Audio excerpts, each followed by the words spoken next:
Good morning. I hope you're all well. You'll see I have in front of me 4 books, and today I want to think about favourite books and what they really mean to you, because at this time of our lives then books are really quite important. Now, it doesn't really always mean that you have to be able to read, because I've got a book here which is one that I got when I was 1, and it's called 366 Goodnight Stories. And it looks as if it's 55 years old, can I just say. But it was a wonderful book, and it's one that I still at times take out and have a look at. There is a story or a poem for every single day of the year, and the reason why obviously it's 366 is because every 4 years is a leap year, and we do have 366 days. So I would look up the date, and sometimes the stories would be really interesting. Sometimes they were a bit strange, but maybe not when I was that age. And the one that I've got for today, which of course I'm recording this on a Wednesday, but you'll be listening to it on a Thursday, is called, wait till I find it for you. Would you like to see that? I'll show you the pictures. There you go. We didn't have lots of colourful picture books when I was young, but there are the pictures. Do you see them? So, for the Wednesday, it was called Hoddly Poddly. And Hoddly Poddly Puddle and Fogs, cats are to marry the poodle dogs. Cats in blue jackets and dogs in red hats. What will become of the mice and the rats? So, it was a kind of nonsense poem. But when I was young, you learned lots of things through nursery rhymes and through poems. You even learned how to read, believe it or not. So I'm going to read to you what it says. The snowman who ran away. Now, maybe by the time you're actually watching this on the Thursday morning, we'll have snow, because some parts of the country do have.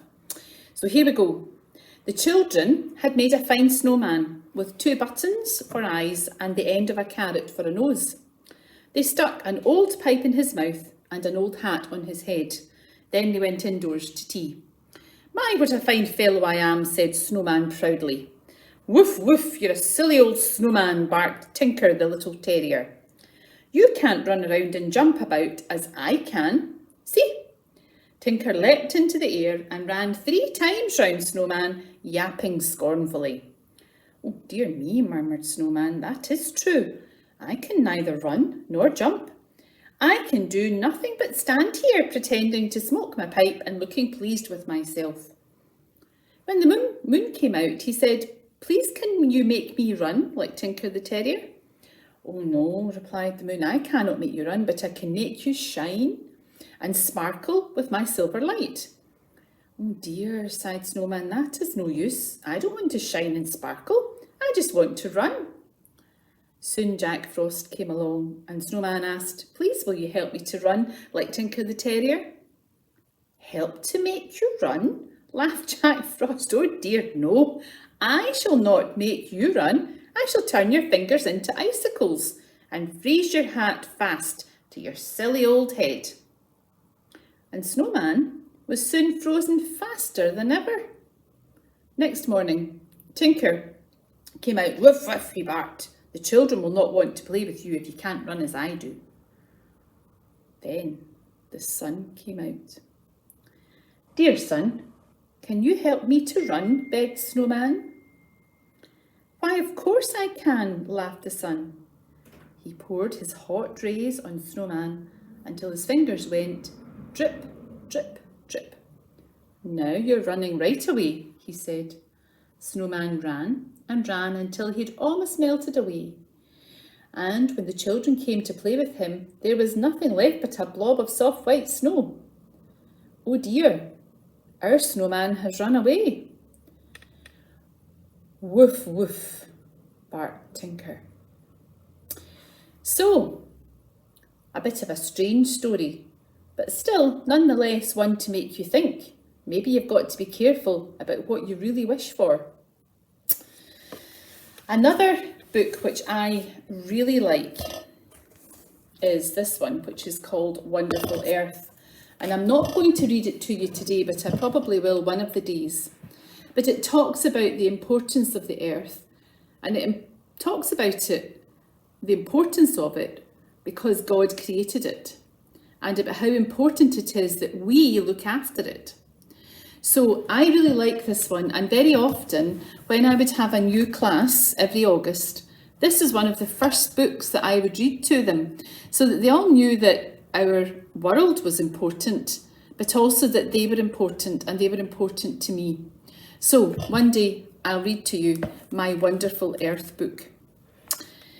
I have one here that I read when I was 12, and I love Agatha Christie stories because they've got sort of murder and mystery, and I always tried to read them and decide who had done the killing. And in this case, this very first one, the murder at the vicarage, I still remember going to speak to my mum downstairs. I was 12 when I read it, and I said, I know exactly who it is who's murdered the person. And she said, all right, and who do you think it is? I said, it's a lady called Miss Marple. Now, little did I know that Miss Marple was such a famous character, and she was the person who solved all the problems. So I suppose I had a lot to learn, but I loved reading these books because they transported me into my imagination, into my own head. And at times like these, just now, in lockdown, it's quite nice to be somewhere else sometimes, isn't it? Even if it is reading our favourite stories. And finally, I've got a very old battered book here that I've had for a long time. I was given this when we lived on Bute, which is an island in Rothesay. And a lady in the congregation gave me this. And it's been my Bible that I've used. Now, as you can see, I've got a clip on it. That's because the front page falls out. And I've got little stickers. I've got bookmarks. I've even got writing, which is something we probably shouldn't do to books. But I wrote little notes to myself about things that I felt were important. And I've got this bookmark in just now at what is my favourite story, or one of my favourite stories in the Bible, and it's all about Jesus and Zacchaeus.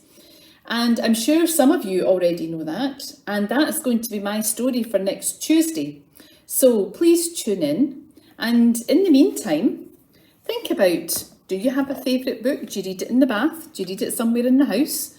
Do you read it in your bed at night? And why is it favourite? Why do you like reading? Or if you're not able to read, or if you're too young to read, maybe you like the pictures. And if so, and they bring you comfort, well, do you know, why not? So, happy reading, and we'll hear all about Zacchaeus next week.